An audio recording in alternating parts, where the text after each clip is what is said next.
NEET का exam देने वाले स्टूडेंट्स के लिए बहुत ज़बरदस्त टिप्स, अगर इस पर हम अमल कर लेंगे तो इंशाअल्लाहुल करीम ज़रूर से ज़रूर कामयाबी मिलेगी। कुछ टिप्स बता रहे हैं, तो पहले तो ये याद रखें जो रीनीट दे रहे हैं उनके लिए ये सुनहरा मौका है, क्योंकि 2026 का जिन्होंने नीट का एग्ज़ाम दिया और किसी वजह से, कमज़ोरी की वजह से उनके नंबर 200, 300, 400 तक रह गए, तो जाहिर सी बात है उन्हें सरकारी गवर्नमेंट कॉलेज नहीं मिलेगा। तो उनके लिए तो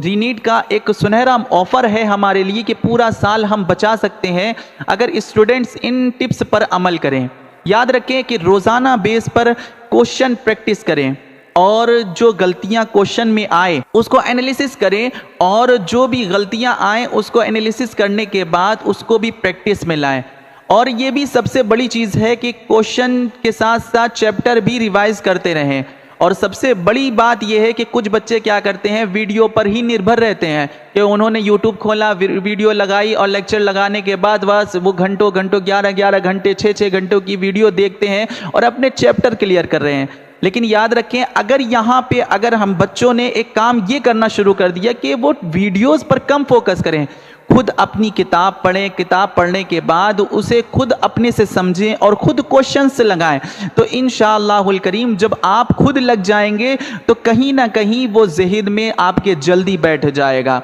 क्योंकि जिस चीज़ में ज़्यादा फोकस होता है, जिस चीज़ में ज़्यादा बारीकी ढूंढी जाती है, वो चीज़ें हमारे जहन में, हमारे माइंड में सेट हो जाती हैं, हमें याद हो जाता है। और सबसे बड़ी चीज़ ये भी याद रखें कि जो टेस्ट सीरीज़ कोचिंग से निकाल रही हैं, जैसे जो रीनीट का एग्ज़ाम होने वाला है उसके लिए जो टेस्ट सीरीज़ आ रही है, तो आपकी डिस्ट्रिक्ट में जो कोचिंग है जैसे PW है, आकाश है, अनअकैडमी है और भी कई कोचिंग है, तो आप सबसे पहले ये देखें कि किस कोचिंग में सबसे ज़्यादा अच्छा बच्चा टेस्ट में कामयाब होता है या कहाँ का स्कोर ज़्यादा अच्छा आता है, कहाँ का पेपर अच्छा बनता है। उस हिसाब से आप टेस्ट सीरीज़ परचेज कर लें और इंस्टीट्यूट जाएं और इंस्टीट्यूट में जाकर आप वो